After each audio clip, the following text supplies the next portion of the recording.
of faith. What is that? Where you have taken? Friends or in the... No, I told you that. Oh, it's not something you just in that. I was saying that.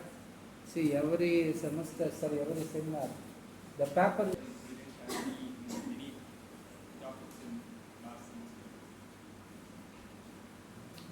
Okay, leap of the faith. Where is it? What you are where is it? Who is the like which chapter? Huh? Soren Kierkegaard. It's from his book Fear and Trembling. Okay. Yeah.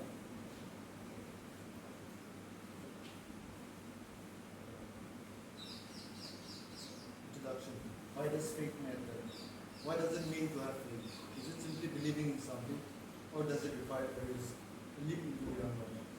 Soren Kierkegaard, a Danish philosopher often called the father of existentialism, tackled the question in Fear and Trembling. The book explores the limit of reason, morality, and human understanding. 1 minute. In a different way. Not as mere belief, but as something deeper, irrational, and even terrifying. Some of his fundamental questions remain: can faith exist beyond reason? Can it justify actions that defy morality? And in a modern world full of uncertainty and absurdity, does faith have any meaning at all? Through Abraham's story, Kierkegaard introduces this famous idea, the leap of faith, a radical commitment that defies logic and ethics. This idea remains relevant today as we navigate an irrational world where we often have to make choices without guarantees. The story of Abraham, a test of faith, or a paradox of faith. Kierkegaard tells the story of Abraham and Isaac, which he interprets differently. I will not be looking at it from a religious perspective, but focus on the paradox. Abraham is commanded by God to sacrifice Isaac, his only legitimate son. Isaac is not just his son, he is the future, the next generation, the continuation of Abraham's legacy. Abraham does not protest or question the command. He sets out for Mount Moriah, carrying the knife and firewood, while Isaac carries the wood for his own sacrifice, unaware of his fate. At the last moment, before Abraham kills his son, he is stopped. Isaac is spared. But here's the paradox. Abraham knew that Isaac was meant to live, as God had promised Abraham that he would be the father of many nations, and therefore Isaac had a future. But he also knew he had to kill him, as God commanded him to do so. These two things contradict each other, yet Abraham believes in both at the same time. This is what makes Abraham's faith unique. He does not just obey, he believes in the impossible. Kierkegaard argues that this is not blind obedience. If Abraham were simply following orders, he would be no different from a fanatic. Instead, Abraham wrestles with the absurd, yet still he acted with confidence. This leads us to Kierkegaard's central concept, the leap of faith. The leap of faith, something we absurd. Kierkegaard defines the leap of faith as an individual's radical commitment to something that cannot be rationally explained. It is not just believing in something unlikely. It is not wishful thinking. It is trusting in something that contradicts logic itself. Abraham does not merely hope. He knows Isaac must live, even while preparing to kill him.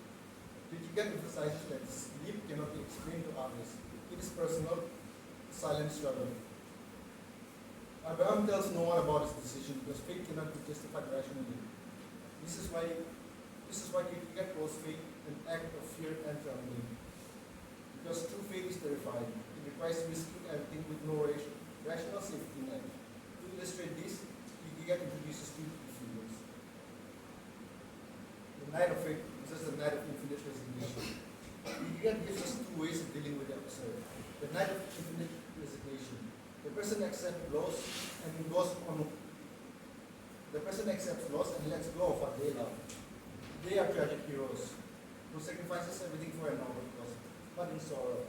He gives the example of Agamemnon sacrificing his daughter Iphigenia. He does it for duty, but knows she is lost forever. This is in contrast with the knight of faith. The person also renounces everything, but believes they will still receive it back. They live into realities at once, accepting loss while expecting the impossible. He gives the example of Abraham. He prepares to kill his son Isaac, but believes Isaac will still live. The man of faith is not naive. He fully understands the absurdity of his belief, but still he takes the lead.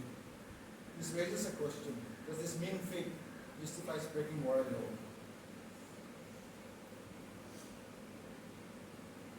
The teleological suspension of the ethical. Normally, we believe that killing an innocent person is always wrong, but Kierkegaard introduces the idea of teleological suspension of the ethical. Teleology, it is concerned with the ultimate goal or purpose. Kierkegaard asks, is there a higher duty than ethics? Can faith override morality?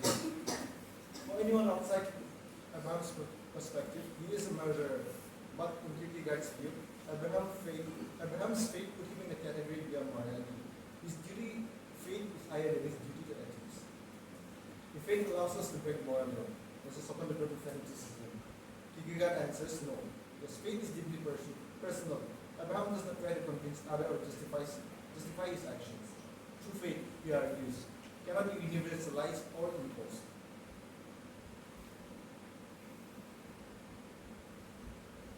Kierkegaard's use of faith is often misunderstood as blind belief. But in reality, it is an exploration of how we make decisions in a world that does not always make sense.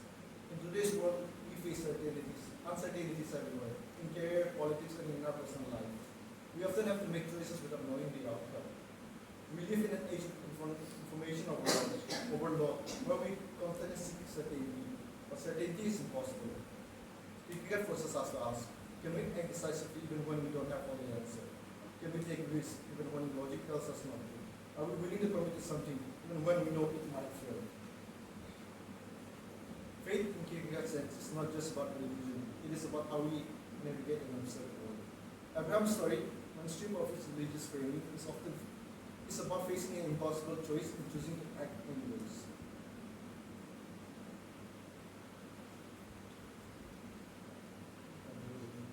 Kierkegaard forces us to confront the uncertain nature of existence.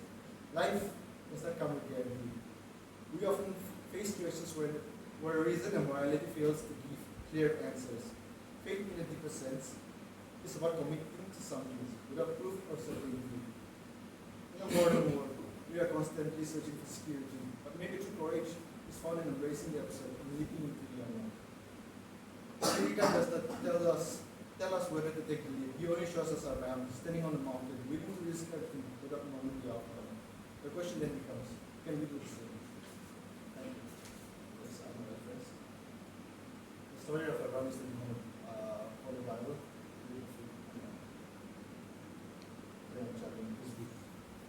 Wikipedia, everything is a source. Book you people have to refer. Where is the book? Generally, book means that year should be there. The author, publishers, company, everything should be.